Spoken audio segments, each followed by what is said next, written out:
दोस्तों हमारे चैनल दर्पण ज्ञान सागर में आप सभी का स्वागत है। मित्रों, आज की कहानी है जहाँ से चला वहीं लौट आया। जीवन की सच्चाई, जन्म से लेकर मृत्यु तक का सफ़र। तो मित्रों, आज की कहानी सुनने के बाद आपकी आंखों से आंसू नहीं रुकेंगे।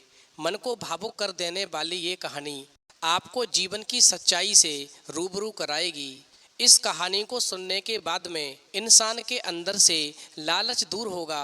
इंसान बेईमानी के रास्ते को छोड़ देगा, अपने चरित्र को पवित्र रखेगा, अपने से बड़ों का सम्मान करेगा, अहंकार दूर होगा, मोह से पर्दा हट जाएगा। इस कहानी को सुनने के बाद में इंसान के अंदर से लालच दूर होगा। तो कहानी शुरू करने से पहले मेरा आप सभी से अनुरोध है कि आप हमारी कहानी में खो जाएं। उससे पहले हमारे चैनल को सब्सक्राइब करके बेल आइकन अवश्य दबा लें, जिससे हमारी हर वीडियो का नोटिफिकेशन सबसे पहले आप तक पहुंच सके और आप हमारी हर वीडियो से प्राप्त ज्ञान का अपने जीवन में लाभ उठा सकें। तो आइए कहानी शुरू करते हैं। मित्रों, धूप तेज थी, मिट्टी सूख रही थी और आकाश में बादलों की कोई परछाई तक नहीं थी। वहीं धूल धक्कड़ भरी पगडंडी, जहां एक 8 साल का बालक दिन भर बकरियां चराते हुए अपने पाँव में छाले और मन में भूख लिए बैठा था, उसका नाम था धन्ना। मित्रों, धन्ना का गांव धरती का एक छोटा सा कोना था, जहां बिजली नहीं थी, स्कूल का भवन अधूरा था और नहर कई सालों से सिर्फ कागजों में बह रही थी। पिता खेतों में काम करते और माँ दिन भर हाथों में चक्की घुमा घुमा कर आटा पीसती थी। परिवार में 7 मुंह थे, मगर रोटियां मुश्किल से 4 ही बनती थीं। एक दिन जब माँ ने खाना परोसा तो धन्ना ने देखा कि मेरी माँ सबके लिए खाना परोस रही है, लेकिन माँ स्वयं थाली पर नहीं बैठी। और फिर ऐसा देख कर के धन्ना ने अपनी माँ से कहा, माँ तू खाना खा ले, तू क्यों नहीं खा रही है? तो माँ ने कहा, बेटा तू खाना खा ले, मुझे भूख नहीं। और ऐसा कहकर वो माँ जो थी पानी पीकर लेट गई। इस प्रकार धन्ना की बाल आँखों ने उस दिन जो दृश्य देखा, वो दृश्य जीवन भर के लिए उसके दिल में अंकित हो गया। वो दिन भी था जब पिता की आंखों में आंसू थे, क्योंकि खेत से वो फसल उठी, उसका आधा साहूकार पहले ही ले गया था। धन्ना ने पहली बार जाना कि किसान का दिल मिट्टी से नहीं, कर्ज की गांठों से बंधा होता है। मित्रों, धन्ना का स्कूल जाने का मन बहुत था, लेकिन बकरियों की गिनती ज़्यादा जरूरी थी। गांव का मास्टर एक दिन आया और बोला, धन्ना तू पढ़ेगा तो बड़ा आदमी बनेगा। लेकिन पिता ने जवाब दिया, पहले पेट तो भरे मास्टर, उसके बाद में मैं बेटे को पढ़ा सकूं।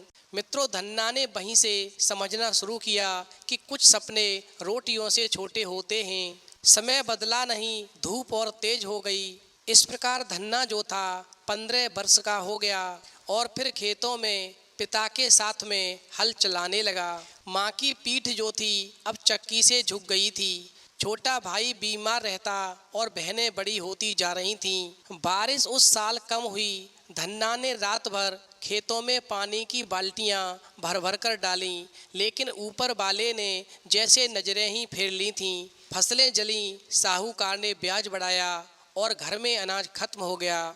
जवानी आई तो सपने नहीं बल्कि जिम्मेदारियां लेकर आई।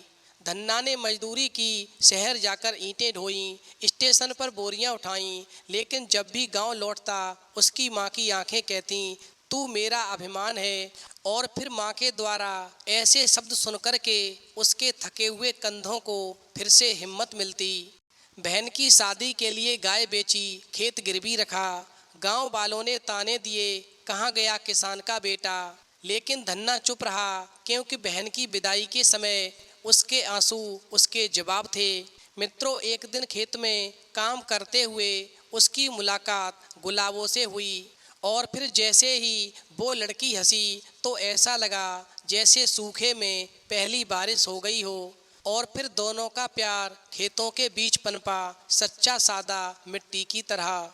विवाह हुआ बहुत सादा सा, बिना बैंड बाजे के, मगर उस दिन धन्ना को लगा जैसे उसकी दुनिया पूरी हो गई हो, क्योंकि धन्ना की पत्नी गुलाबो बहुत ही मेहनती थी। 7 खेतों में काम करती, घर संभालती और एक दोस्त की तरह जीवन का बोझ बांटती। मित्रों, धीरे धीरे धन्ना के 3 बच्चे हुए, 2 बेटियां और 1 बेटा। धन्ना दिन रात मेहनत करता, खेतों में काम करता, मजदूरी करता, ताकि उसके बच्चों को वो शिक्षा मिल सके जो उसे नहीं मिल सकी।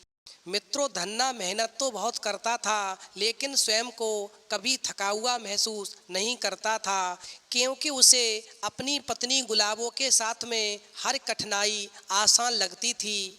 लेकिन खेतों का भाग्य अब भी वैसा ही था, कभी सूखा कभी बाढ़। मगर अब धन्ना मुस्कराता था, क्योंकि उसके पास अब जीने की वजह थी। क्योंकि अब तक वो अकेला था, अब उसकी शादी हो गई, पत्नी आ गई, बच्चे हो गए, बच्चों के लिए जीने लगा, पत्नी के लिए जीने लगा।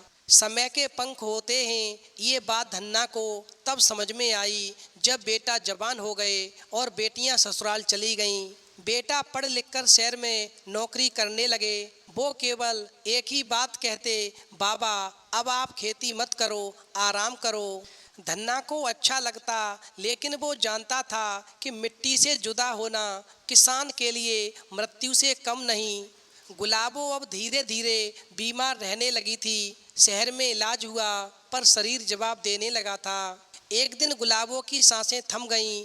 वहीं धन्ना ने उसे अपने हाथों से चिता पर रखा। उसकी आंखें नम थीं, मगर बिना शोर के गांव भर में शोक था। लेकिन धन्ना जो था भीतर से टूट गया। मित्रों, पति पत्नी जीवन रथ के ऐसे 2 पहिए हैं, यदि एक पहिया निकल जाए तो फिर रथ आगे नहीं बढ़ता।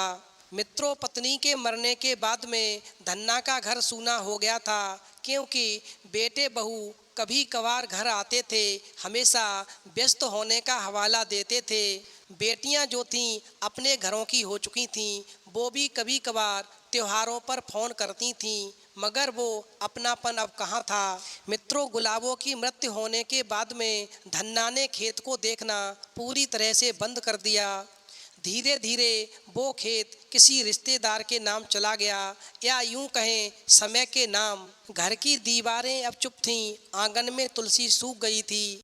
धन्ना अकेले चूल्हा जलाता, अकेले खाता, कभी रात में उठकर दरवाज़ा खोल देता, सोचता कोई आया है, मगर बाहर सिर्फ सन्नाटा होता।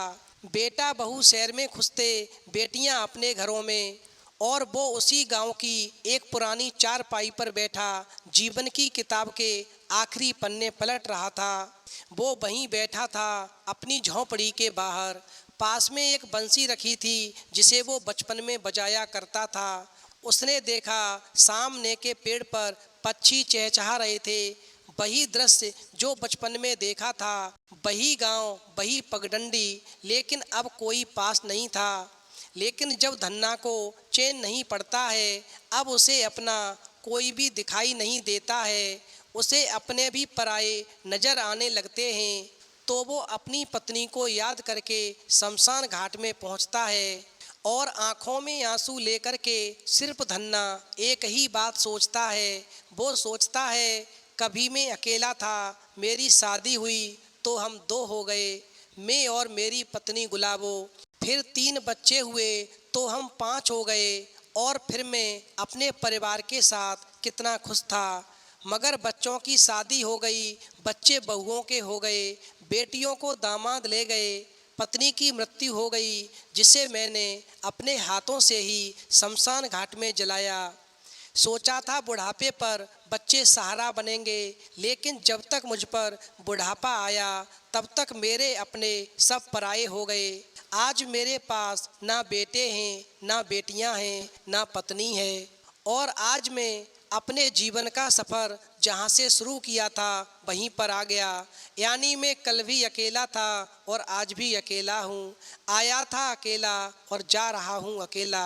उसकी आंखों में आंसू थे, लेकिन उनमें पछतावा नहीं था, सिर्फ एक गहरी शांति थी। उसने धीमे से कहा, अकेला आया था, अकेला जा रहा हूँ, मगर मैंने कभी इस मिट्टी को नहीं छोड़ा, और ये मिट्टी भी मुझे कभी नहीं छोड़ेगी। धूप ढल रही थी और वो आंखें बंद हो रही थीं।